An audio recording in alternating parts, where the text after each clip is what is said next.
Good morning, everybody. Welcome to Saturday. You've made it, and it is a beautiful day out there. My name is George Whitesides. I'm the Executive Director of the Society. Welcome. Thank you so much for being here. I see many faces that have been here over the last 2 days, but I also see a few new faces, so it's nice to see you all here. We've got a tremendous day of programming lined up for you at the International Space Development Conference sponsored by the National Space Society. I'm very pleased with our opening panel today. It is really a superstar panel that is on really one of the most exciting subjects in space today, the issue of prizes. We are very blessed with a group of people who are really at the forefront of this exciting new area in space. And I'm not really going to take much time. We're going to go straight into them as we shoot into the main meat of this presentation. I want to introduce our panelists first. To my immediate left is Dr. Peter Diamandis, Chairman, Founder of the X Prise Foundation, as well as the CEO of Zero Gravity Corporation. To his left is Brant Sponberg, Manager of the Centennial Challenge Program at the National Aeronautics and Space Administration. And to his left is Ben Shelef, the president the founder of the Spaceward Foundation. Excuse me. Let me quickly introduce our panel, and then we will let Dr. Diamandis begin with his presentation. Peter is, of course, the chairman of the X Prize, a nonprofit organization which was founded, but which was founded for the formation to create a prize for the first suborbital private spaceship. He will tell you much more about that. He's now the chairman of the Zero Gravity Corporation, a commercial space company developing private FAA-certified parabolic flight, which is now in operation and has been incredibly successful over the past year. He was also the co-founder of Space Adventures. In addition, Dr. Diamandis co-founded the International Space University, where he served as the university's first program director and trustee. Prior to ISU, Diamandis served as chairman of Students for the Exploration and Development of Space, SEDS, an organization he founded at MIT in 1980. SEDS is now the world's largest student pro-space organization. Dr. Diamandis received his undergraduate and graduate degrees in aerospace engineering from the Massachusetts Institute of Technology and his MD from the Harvard Medical School. He has conducted research in a number of fields, including molecular genetics, space medicine, and launch vehicle design.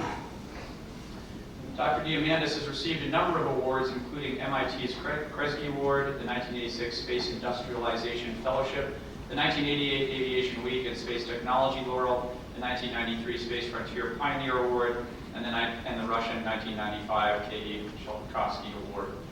Please join me in welcoming Dr. Diamandis.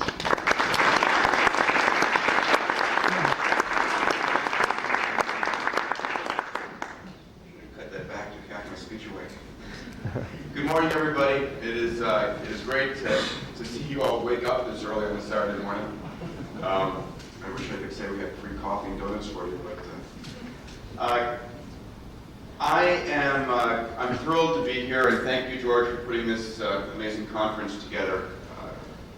We've had an amazing 12 months for space, and really, hopefully, the rekindling of a lot of not only personal enthusiasm and expectations, but real stuff that we can all do. The purpose of prizes, in my mind, is to unshackle the human mind. You know, our worst enemy is our preconceived notions of what is doable and what's not doable. It is absolutely ridiculous that it takes us so long to accomplish things in space today. I want to take you back to 1961, okay, when JFK said we're going to go to the moon. And the fact of the matter is, we knew nothing about how to get there. Absolutely nothing. We had not even put a human into orbit yet, at least in the American side. And we set out on this absolutely amazing challenge. I don't know if Buzz is still here in the room. Hey. To put Dr. Aldrin and his colleague on the surface of the moon by the end of the decade. And the fact that we did it, the fact not only that we did it, but that the average age of the people doing it were in their mid-20s. And that alone is what really hits home this point. They were able to make it happen because there weren't the experts there. There weren't the people telling them, well, you can't do that way, or we haven't done it that way.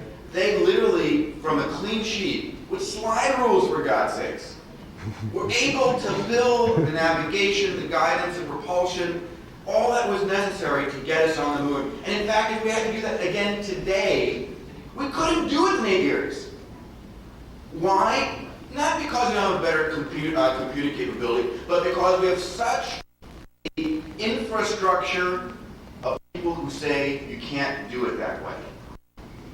You know, it is ridiculous and it is painful. And one of the things that prizes do is that they set a goal independent of a solution. They say, this is the objective. Get to the moon by the end of the decade. Build a suborbital flight and go do it. Build a molecular machine and make it work.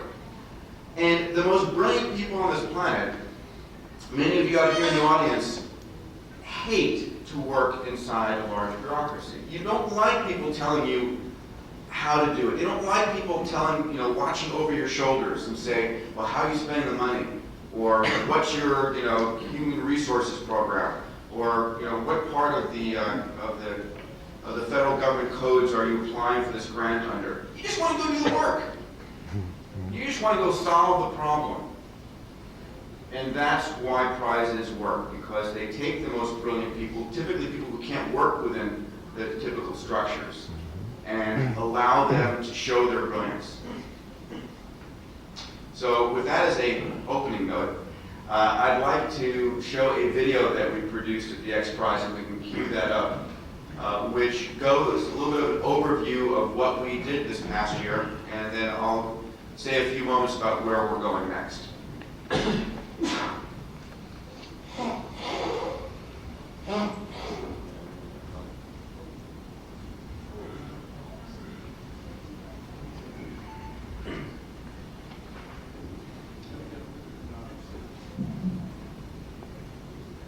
The best way to predict the future is to create it yourself. Offer a prize, and they will come. We are going to transform how people think about space and space travel. We are going to the stars.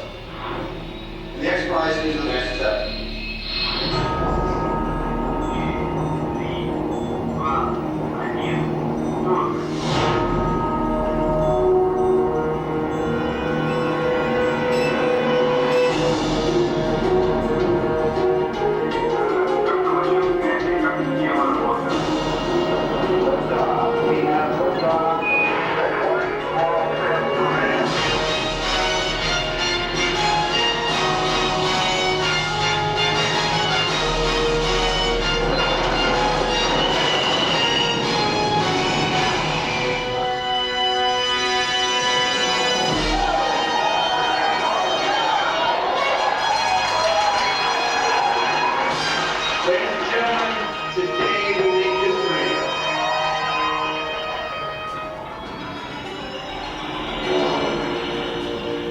Across the Atlantic and brought about the $300 billion aviation industry, and its repercussions today are still ringing. The X Prize is a direct result of Lindbergh's flight. Before my grandfather made that flight, people who flew in airplanes were called daredevils and barnstormers. And after he flew across the Atlantic, people who flew in airplanes were called pilots and passengers. That's the shift in perspective that we're trying to apply to the future. We're announcing today something called the X Prize, a $10 million contest. The new race to space had begun, with entrants from all over the world. We're based in Mojave, California. Israel, Oklahoma, Phoenix, Washington, Romania, Ontario, Canada, Argentina, Manchester, England, Dallas, Texas. Each team had their own unique solutions to the challenges of spaceflight. Our vehicle is based on a German V2. An ocean launch. Horizontal takeoff, horizontal landing. Going to be launched from balloons. Conventional rocket and vertical rocket. One thing they all agreed on, each team wanted to win. The X Prize gives that a challenge to shoot at. I had a $10 million prize. You know, $10 million meant a lot to me. The sun helped give us some focus. It's an obsession. Working evenings and nights and weekends. I have never been myself as creative as I have eyeballing this goddamn prize. And I'm going to tell you what I've come up with because I want to win this thing.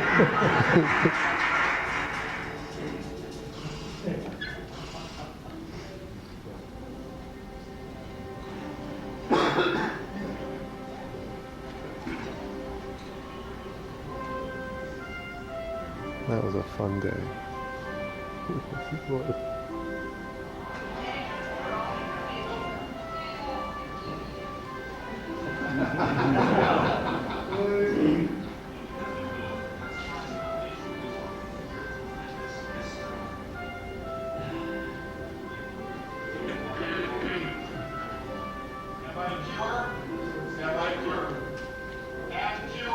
Hello and welcome to Mojave here in the high desert of California on this incredible day. Now we'd like to welcome all our viewers on the web, AOL, the Science Channel in the US, and Discovery Channel in Canada. Now you are going to witness history in living memory.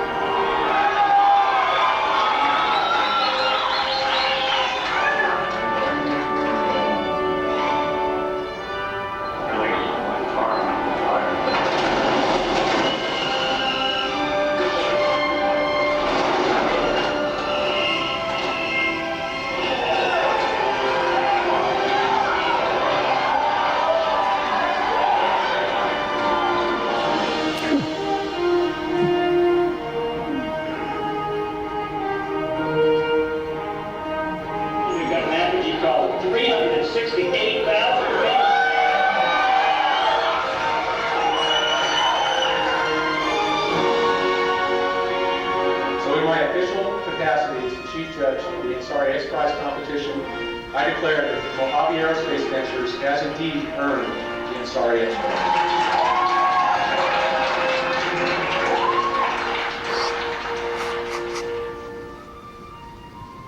The X Prize for 2 consecutive private space trips was won today by $10 million prize.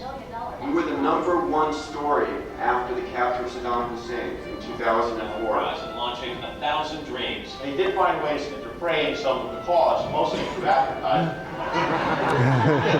396 different front pages in international newspapers. Numerous magazine articles, including many cover stories, were published worldwide.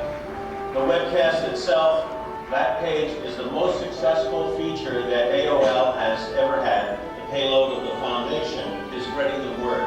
People getting to see the events that will transform how they think about space and space travel. It's not often you get a chance to participate in the making of history. Kitty Hawk below. This was an incredibly historic day. I congratulate the X Prize Foundation for motivating and bringing about this spirit of innovation, of entrepreneurship. They prove the point for all history that a small entrepreneurial company can sort of build a backyard dragster that can go into space. They've proved the point. The Ansari X Prize is not the end. It's the beginning. The X Prize Foundation is expanding into new frontiers with the X Prize Cup, a series of exciting new competitions, offering our proven capability for prize management and enlarging our long-time focus on education. The primary job of the X Prize Foundation is education. How many people here would like a chance to go and fly into space as a tourist? We've had university competitions where students design X Prize vehicles. And we have something called the Eggs Prize, where students send a raw egg representing the human crew, not 200 kilometers, but 200 feet. You know, there's no better thing to offer students than a challenge that's difficult but attainable.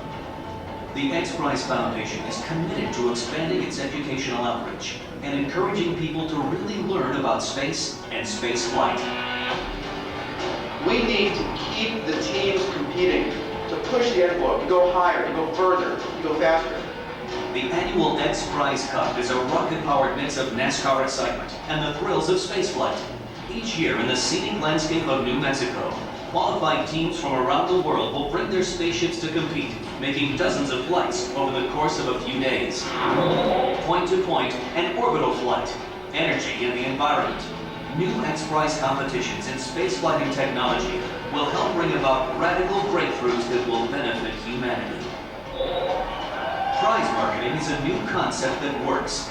The X Prize Foundation can design and manage customized competitions to further corporate or institutional brands. The X Prize Foundation, enabling radical breakthroughs in space and technology through competition. Our challenge is in front of us, and we've only begun.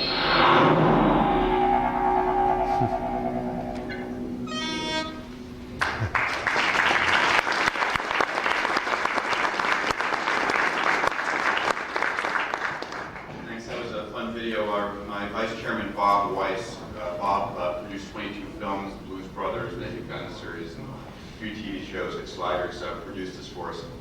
Great man. We've expanded the mission of the X Prize beyond just space. Our mission right now is to bring about radical breakthroughs in space and other technologies for the benefit of humanity.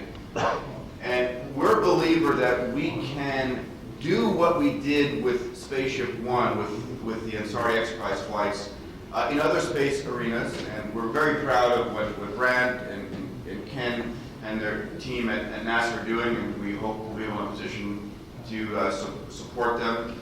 But we're very happy that NASA is doing what they're doing. The Air Force is also coming on, of course, DARPA and the Spaceward Foundation. Prizes we are genetically built as humans to take on competition, right? We do this every Monday night with football and during the Olympics every 4 years. And the fact that we don't do it with science and engineering is a shame, that we don't do it enough.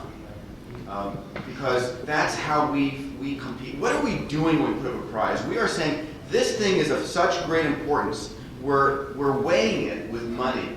And I don't care what field you're from, I don't care what your previous experience is, if you can solve it, we want your solution. The goal of a prize is to make a hero out of the people who win. It's to literally elevate their accomplishment in front of the world. Because typically prizes get something like 10 to 50 to 1 of a measure of money spent to go after that cash. Why would anyone spend that much money to go after it? It's got to be more than just the winning of it. They have to, in their heart of hearts, say, this is something I want to live and breathe 24/7 and make happen. I want to be known as a person who's won that. And that's why you get such amazing leverage. It taps into the human soul, the human DNA. We have had some amazing growth in our organization. I'm very proud. We've added some great board members. Larry Page, co-founder of Google, has joined our board and given us a grant to take the X Prize from where we've been to build us into a world-class prize institution. And that's our mission. Elon Musk has joined our board, and many of you know Elon. We also have brought on some other amazing folks. Takafumi Horie. Takafumi Horie is probably one of the top internet entrepreneurs in Japan. He is the CEO of LiveDoor and recently bought the controlling interest of Nippon Broadcasting Corporation, did a takeover play for Fuji TV, and this at the age of about 30, which is unheard of in Japan, so he really is thinking outside the box. And Craig Venter. Craig is, you've all seen him or heard of him, you just may not know it. He's the first person to decode the human genome. In 2001, he raced the government and won to decode the human genome. It cost about $100 million. And he's joined our board, and we're working right now to develop a rapid genome sequencing prize with Dr. Venter. The idea of a prize for the decoding, so that we can imagine in the future being able to decode your own genome for $1,000. If every person could do that, we'd literally revolutionize the medical field. So we're looking at biotech, and with the Foresight Institute, we're looking at nanotech, we're looking at energy and environment, and of course, we're looking at space, at orbital prizes, point-to-point prizes, and hopefully supporting the administration in their prize efforts. I want to take 1 second and introduce Rod O'Connor. Rod, if you please stand one moment. Rod is our new president of the X Prize Foundation.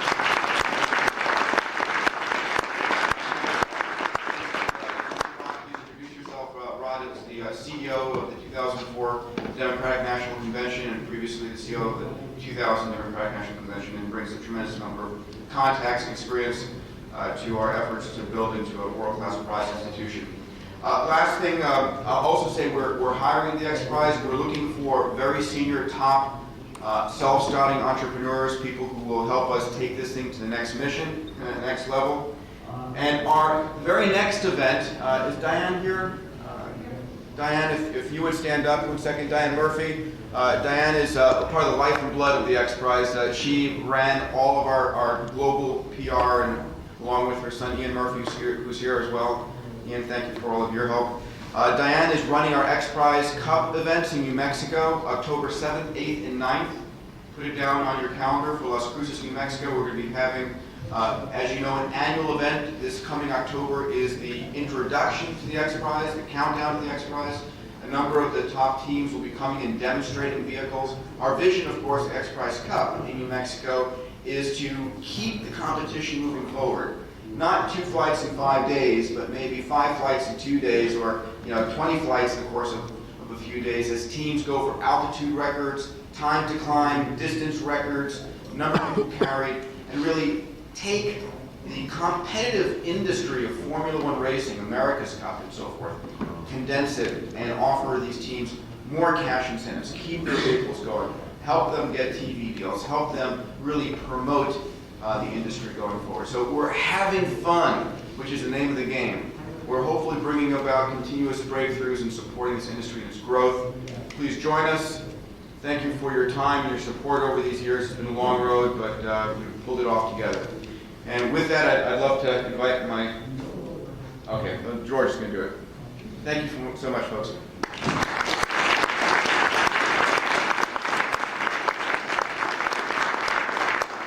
Thanks, Peter. That was absolutely amazing, and we're all incredibly excited about the changes going on for the best at X Prize Foundation. We're going to move on to our next speaker, Brant Sponberg, who's the manager of the Centennial Challenges program at NASA. Brant worked at the White House Office of Management and Budget prior to coming to NASA, and earned his master's degree at the Elliott School of Science, Technology, and Public Policy program. He's also earned his bachelor's degree in astrophysics and the history of astronomy from Harvard University. And I will say, I think, and I know Peter would second this, that Brant and Ken have really done just an amazing job inside NASA, developing an idea into really a fleshed out program that is more exciting than a lot of things. I will note also that we were very honored to have Centennial Challenges program announce the Moonrocks competition challenge, which I will let him speak about. I'm sure he'll talk a little bit about that, but we were very happy that they could announce that on Thursday. So with no further ado, please join me in welcoming Brant Sponberg.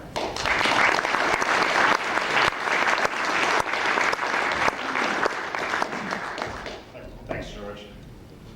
It's always hard to follow someone like Peter. I kind of want to say what he said. It was also hard when we announced the Moonrocks Challenge. I think back on Thursday, I was the guy who spoke right after Burt Rutan, and so I told folks I had to put on my asbestos suit after the flaming he gave NASA. But I guess maybe I prefer following Peter than Burt. I will talk a little bit about the prizes we have out there and some of our plans for the future, but what I thought I'd start off with was just to give you folks a little bit of the insight of where Centennial Challenges came from, and tell you a little bit about, give you some insight into what happened at NASA that led us to our interest in this program. About a year ago, a little over a year ago, the vision for space exploration was being developed, and as you are probably all familiar, this is the document that gives NASA its new direction, especially in the area of human spaceflight, but also in some of our robotic programs, in terms of where we should be headed in the future, and especially being focused on getting back to NASA's core roots in terms of exploring other worlds, extending our presence into the solar system for various purposes, commerce, science, and just plain old good little national can-do spirit. When we were developing the vision, it's a challenging set of, very challenging set of technical objectives involved in the vision. And we realized that we needed a mechanism to tap the best innovators wherever they may lie in the nation. And we realized that there were people like the Burger Cans of the world that we needed to be able to reach out to and get them involved in the space program. We also realized that the X Prize was coming up, that they were going to be doing their flights the following summer. There was actually another agency within the government, the Defense Advanced Research Projects Agency, DARPA, who actually had prize authority and was doing prize competitions, had done their first one, was also going to be doing their first one that summer. Their competition is called the Grand Challenge. If you're not aware of it, I encourage you to look up DARPA Grand Challenge on the web and go to their website. It's an interesting competition they hold on an annual basis to test the limits of autonomous vehicles. What they're interested in is vehicles that can bring operate on the battlefield, bring things from point A to point B on the battlefield. But these guys and the competitors in this competition have done stuff that no one else has done just in the first year, in terms of having a vehicle move at 30 kilometers through very narrow spaces on very windy and twisty roads. You get a significant number of kilometers and miles. We also recognize the history of prizes, and although prizes haven't been around in the government for a few decades, there's some interesting facts. Actually, NASA's predecessor, the National Advisory Committee for Aeronautics, was actually founded as a reaction to prize competitions being held in Europe. People saw in the early barnstorming days of aviation, Europe was pulling ahead of the United States, mainly because they had so many competitions being run over there. Some smart folks went over there, saw what was happening, came back, and one of the outgrowths of their recommendations was the formation of the National Advisory Committee on Aeronautics. So in some ways with this prize program, NASA is going back to its roots in a way. A few people also know that Charles Lindbergh's flight, and you saw his grandson Peter's video.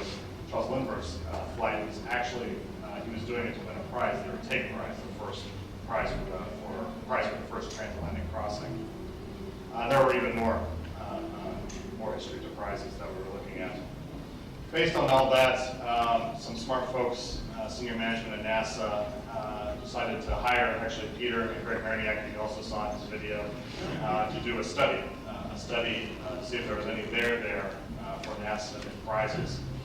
And we had them go around, and I assisted them on some of the trips. We'd go around to the various NASA field centers and also talk to folks at NASA headquarters.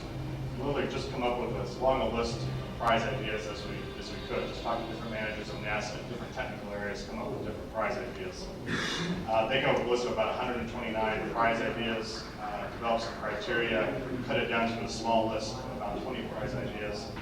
And then we took that and shopped it around at NASA headquarters with some of the senior managers at NASA headquarters. And what was surprising is on that list of about 20, people said, yeah, there's 15 on that list that we're actually pretty interested in. So we took that list of 15, wrapped a program plan around it, assigned the appropriate budgeting, put it into the vision. It was announced as part of the vision, and put it into the budget process, the budget proposal we sent to Congress.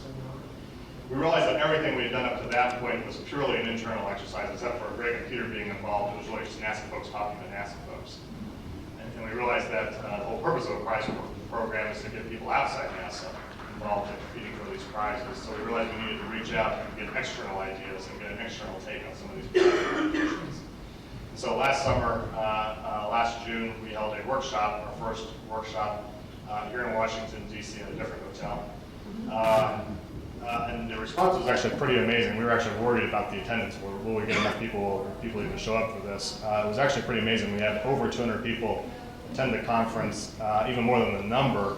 The mix of people involved was exactly what we were looking for the program. Both big aerospace companies, small aerospace companies, non-aerospace industry, university researchers, nonprofit organizations, even students. Some students came in that were interested in competing for various prizes. So student teams, hobbyists, it was really a great mix. What we did is we held a number of brainstorming sessions where we literally had groups like this in smaller breakout sessions in different program areas at NASA. Just give us prize ideas. We just brainstormed on different prize ideas. And then we took a number of those prize ideas, as well as some that we got from our internal study, and then held different breakout sessions where we tried to refine the rules for those. And you can actually go to our website, www.centennialchallenges.nasa.gov, and you can read the results from that workshop. We've got them posted there to download it as a PDF document. So then we took all of these different ideas that we had gotten and all these different concepts and sat down in a small group with my folks. And one person I want to point out is Ken Davidian. Ken, if you could raise your hand in the back, and Peter's already mentioned him. Ken actually worked on the X Prize.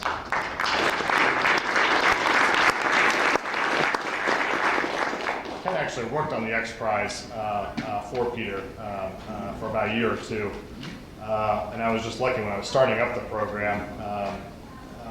His wife had actually gotten a job at NASA headquarters, and so he was in DC, and he called me up one day and said, "Hey, you looking for anyone with some prize experience?" And I said, "Heck yeah, I'm looking for someone with some prize experience. How soon can he come?" So we were able to hire him on. And so we sat down with Ken and some detailees that we had in the program at the time. We took this long list of prizes and kind of crunched it and looked at different ways of crunching the program, different criteria, different priorities in NASA, what would make for a good prize competition, and came up with revamped our program of prizes. And what you've seen in the past couple months is actually a large result of all the effort that went into that. What attracted, I think, our management to doing prizes, and some of you may have heard Craig Steidel, my boss, Rear Admiral Craig Steidel, who's the Associate Administrator at NASA for Exploration Systems, when he gave his talk on Thursday. What attracted him to the prize competitions was the fact that it could attract these different types of innovators, that you could have a lot of different approaches, a lot of different technical approaches going after the same goal, but that we at NASA didn't have to exercise any judgment as to which one is the right solution, that we could have people try things, often things that run orthogonal, run at 90 degrees to how we might do it at NASA, but if they have the right solution, they'll win out. And the fact that if we could construct these prize competitions correctly, we might actually get investment in the private sector going towards national space goals that actually outweighs the value of the prizes themselves. And the fact that they're exciting and inspiring. I mean, Peter, I think, said it better than I did, but the competitive nature of these prize competitions, as he said, human nature, we just like to compete. We love to watch sports. And to bring that kind of element into a national space program is great. And Craig has actually been a huge supporter of what we've been doing on these prize competitions. It was interesting, I had other functions at NASA in addition to doing this prize, overseeing this prize study, but when I had to sit down with him on some other budget issues and stuff related to the vision for space exploration, I gave him a briefing on this prize competition program, and he liked it so much, he said, "I want that in my directorate here at NASA."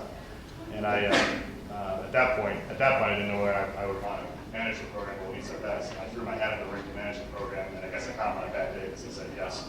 But it's been a great experience ever since. What you've seen, some of you probably know, we actually rolled out a couple prize competitions about a month or a month and a half ago. Is that right, Ben? About that time frame. Our first prize competitions are Alliance Challenges, and these are relatively small prize competitions focused on technical goals, usually at the component level. And we're doing these where NASA puts up the prize money, but we have an alliance partner, an organization outside NASA that's responsible for administrating the competition.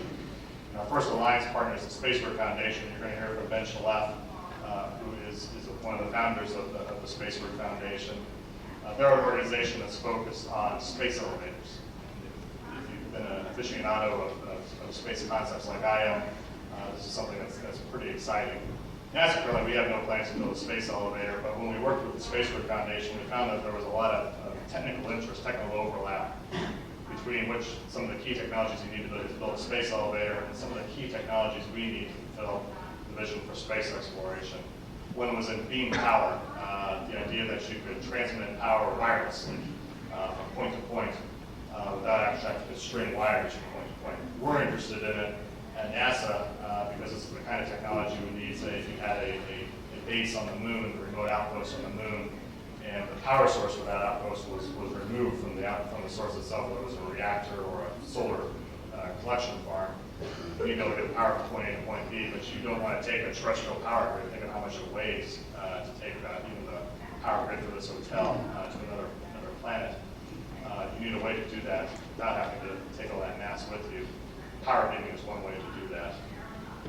Then we'll talk a little bit about that competition. We actually have a mock-up outside that's what that competition is going to look like. Another competition is the tether competition, and this is a competition to break the boundaries in very high strength weight materials. Obviously, you're going to build something like a space elevator, you need very high strength weight materials, but we at NASA also need these kinds of materials to improve the efficiencies of our launch vehicles, to improve the efficiencies of spacecraft.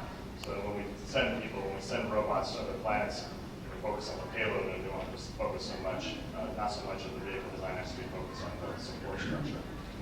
I'll let Ben actually tell you a little bit more about those competitions, what he's planning. These are going to be annual competitions. He'll tell you about the amounts that are involved in them. What we rolled out on Thursday this week at the National Space Society, I want to thank George for giving us the venue to do that. It's always better if you can roll these prize competitions out before night rather than just a press release. In situ resource utilization is a very important technology for fulfilling the vision for space exploration. Ideally, we want to be able to go to other planets and use the resources there to extend our presence further into the solar system. All sorts of things you can make on these other worlds, but probably one of the key things is to make something that humans need to survive on other worlds: air, water, as well as rocket fuel. And oxygen is the common denominator amongst those things. So on Thursday, we announced a new partnership with another alliance organization, the Florida Space Research Institute, FSRI. They're a nonprofit organization down in Florida, sponsored by the state of Florida. They've actually run student competitions, small-level student competitions in in-situ resource utilization in the past. And what we talked to them about doing was stepping it up a level and doing an ISRU competition that wasn't just a proof of concept, but would actually push the levels of efficiency, push the state-of-the-art in ISRU. We came up with a challenge called the Moon Rocks, MOONROX challenge, Moon Rocks Challenge. Moon Rocks stands for Moon Regolith Oxygen Challenge. And the idea here is to put out an amount, $250,000, for the first team that can extract 5 kilograms of oxygen from simulated lunar soil, lunar regolith, in under 8 hours.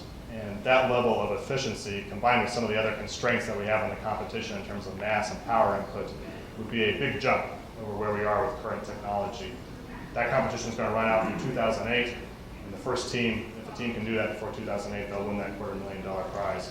What's also interesting about this competition is we constrain the mass of I call it a factory in a suitcase, constrain the mass of what the teams will be able to use on their systems, such that you could conceivably take this kind of a processing plant, put it on a robotic lunar lander, and send it to the moon. It wouldn't have been shaped and baked, it wouldn't have been space qualified, but we're aiming for something that could be a potential future payload for some of our future robotic missions that will be flying next decade to the moon.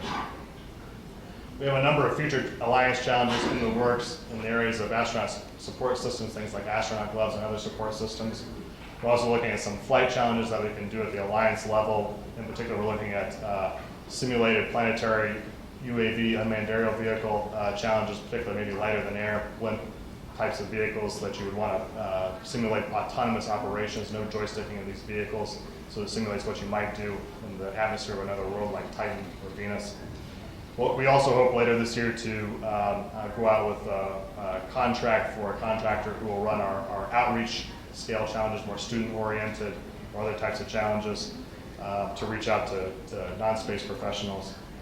Then eventually, when we get the right authorities that we need from Congress, we hope to roll out some pretty big challenges, things like a challenge for the first team that can land a certain amount of mass on the moon, do a commercial, private sector robotic lunar mission.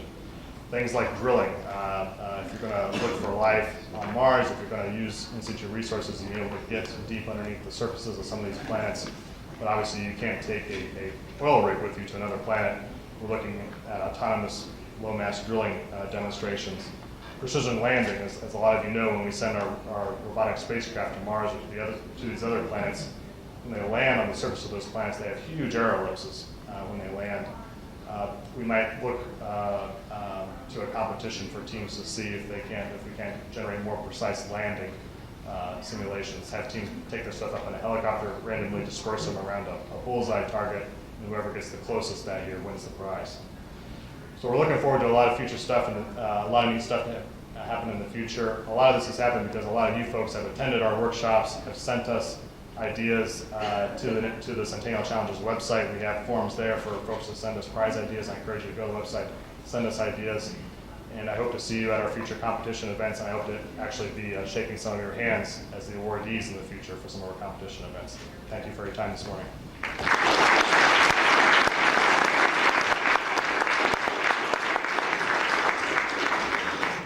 Thanks, Brant. That was terrific.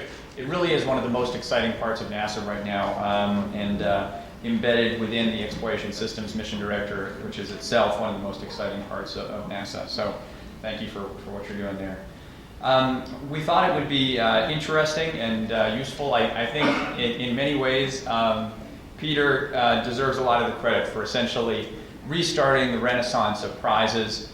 Brant has now, taken that on and really developed that within NASA, and we thought it would be very interesting to have, the first of perhaps, one of these next generation of prizes come up and tell us a little about what they're doing. So I'd like to introduce Ben Shelef, who is an aerospace engineer, the director of engineering at Gizmonics, a California company, and the founder of the Spaceward Foundation, which as Brant and Peter noted, is the essentially organizing entity for the new space elevator prizes. So without further ado, Ben, over to you.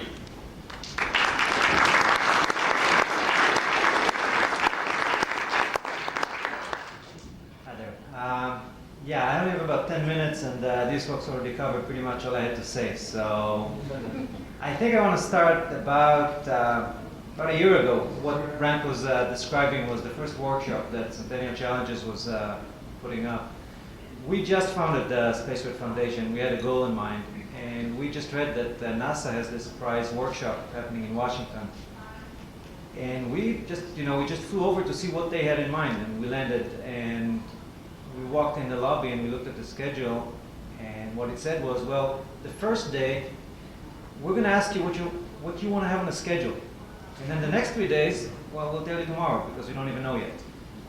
And seeing that kind of attitude, which is what Centennial Challenges has done ever since. It's just basically, we have the means, we can partner with you on all these things, but you tell us what you want to do.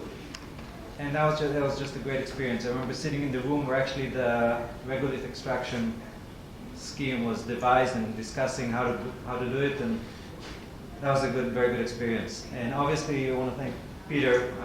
The experience in Mojave, we went to all 3 launches at Mojave, and that competition really kicked off everything we're doing right here.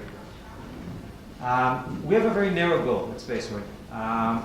We're looking at anything and everything that is focusing on the space elevator.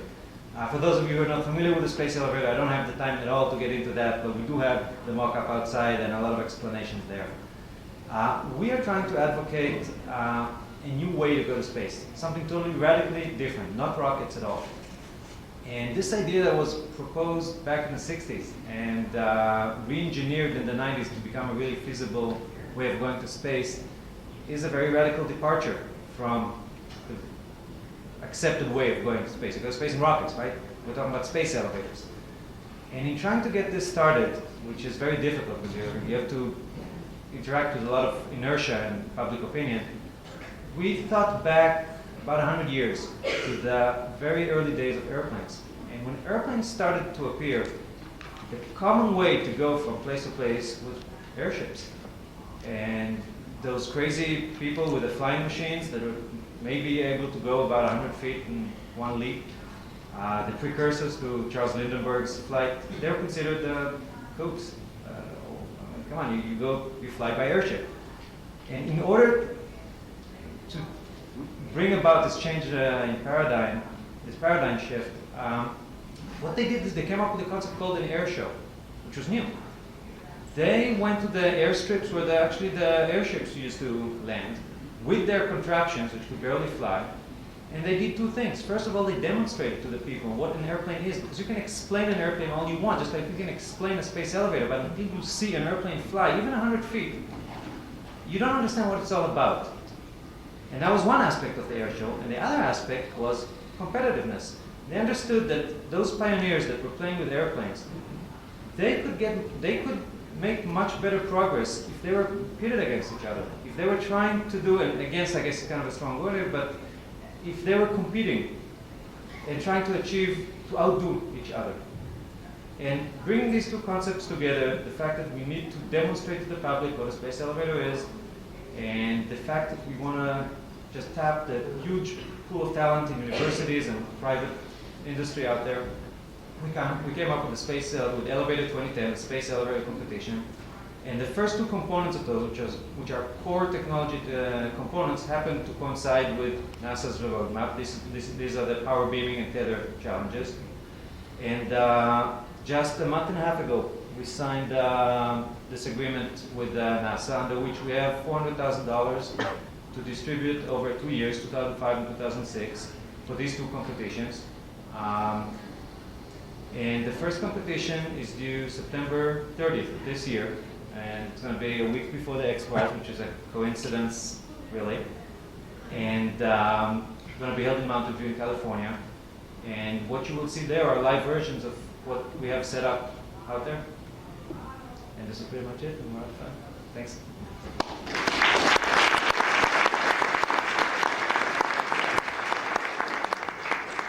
Thanks. We have time for probably 5 or 10 minutes of questions. I'm going to need one of the portable hand mics if somebody could bring that to me. In the meantime, I think we'll probably just use this. Cliff, why don't you start us off? Yes, for Peter, what is the future of the X-Prize credit chart? Are you still in awarding rides with that, or are you promoting it still? Our very first sponsor was First USA Credit Card Corporation, and we signed a 10-year contract with them, which started in 1998, so it's going on through 2008. So they're still doing quarterly drawings and awarding prizes, including MiG flights, zero-G flights, hats, and a suborbital flight. We're going to be, we have an announcement of another Space Prize effort that'll be going out in New York this Wednesday. I can't talk much about it, but we want one of our current sponsors. So that is still live. Answer is yes. Tom. This is actually for Brent Sponberg. Could you, I think it would be helpful for the audience here, maybe for you, to give some details about your authorization limitations and what the status of that is right now.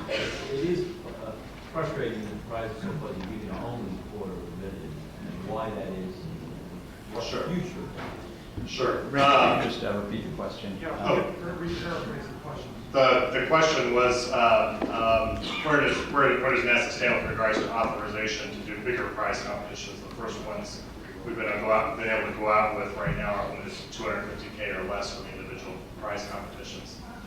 When we started this program, the difficulty was that most government agencies haven't done prizes in years but don't have the legal authority to do under a contractual law to execute prize competitions. We work with our general counsel at NASA, the lawyers at NASA, and through various existing statutes, various existing readings of the law, and various existing decisions by the Comptroller General of the General Accounting Office, we were able to decide that we felt comfortable going on with prize competitions up to $250K in value. But anything above that, the NASA General Counsel basically said, Brant, we need to get explicit authority from Congress to do bigger prizes than that because it's not as well covered in the law. And so what we did last year is we sent draft language to Congress that would authorize up to $50 million. We could start up to $50 million worth of prize competitions in any year. And we could, that could be one $50 million prize or $51 million prizes. It wasn't really limited. If we did a $10 million more prize, then we had to get the NASA administrator to explicitly sign off on it. We were not able to get the authority through last year, and it's not due to reluctance on the part of the staff, the Congress, or lack of support. It's really just due to the fact that the congressional schedule, there's a lot of different priorities in Congress, and you kind of line up to take your swing at the bat, and sometimes they get to you and sometimes they don't. And it's just part of the government process. We've resubmitted, or are resubmitting, that same language again this year. I've already spoken with staffs on both sides of the Congress. They're very supportive. We hope to see something moved by the middle of the summer. Remains to be seen. There's obviously, if you follow the paper, there's a lot of big things happening in Congress right now on other things. And we'll see whether or not how that affects the congressional schedule and their ability to take care of things like us. I think the good news in all of this is on the appropriation side. That was an authorization authority to do Prise. On the appropriation side, we've gotten lots of support. We got $2 million redirected in our 04 budget, which is what we're funding events, prizes, and the Moon Rocks Prize that I mentioned. We got $2 million redirected in our 2004 budget to kick off the program, and the appropriators also gave us $10 million last year to continue the program. So we have the money there to do prizes. It's just a question of when I'm able to tap into that $10 million, when I have the authority to tap into that $10 million, especially to do some of the larger prizes. And we'll see how it plays out over the summer. It would help if people be at home. I mean, certainly. I mean, if you're interested in this, talk to your local congressman. Yeah, absolutely. One thing I'll note just on that point, and this is not, I know, endorsed by NASA, and something that one needs to be careful about in this area, is that NSS did run a legislative effort in the days preceding this and did try to promote that issue. So we're certainly very supportive of it. A few more questions. Why don't we take one over here? Well, first I'd like to thank Peter, because unfortunately I was 5 years old, I got to watch Buzz go into space, and at 40, I got to watch the winning of the X Prize. So thank you, Peter. Hear, hear.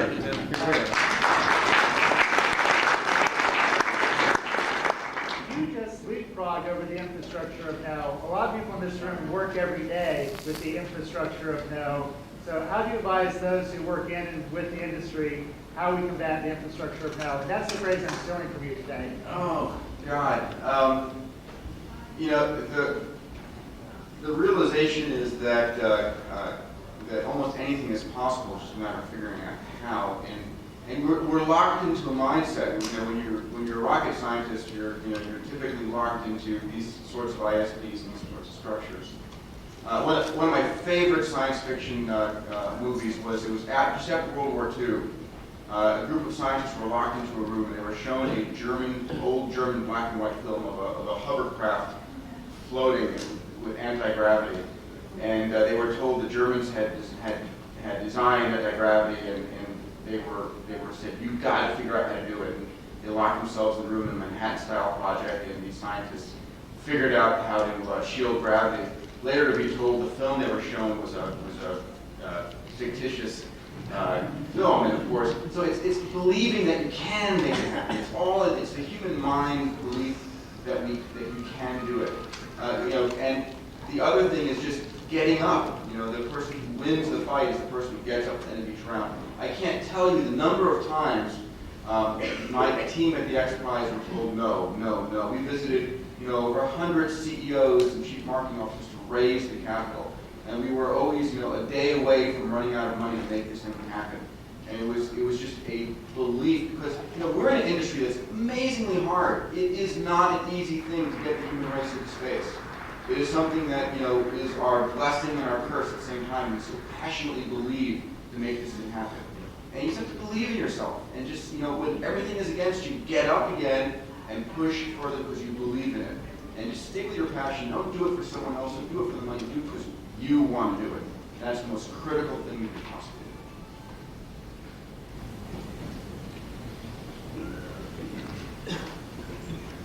In regards to Moon Rocks, area competition, and did you explore the possible use of small business and big research as a potential funding tool in NASA?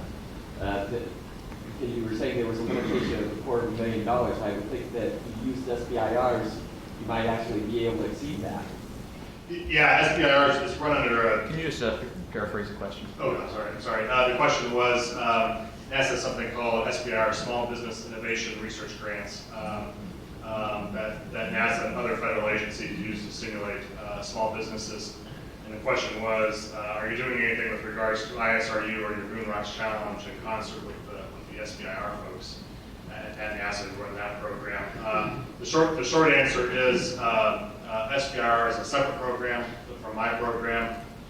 They choose a list of priorities, technical priorities each year that they go out with for their SBIR grants. I'll be honest, I'll just plead ignorance. I don't know whether ISRU technologies are part of that list. I suspect if they aren't this year, they probably will be in the future year.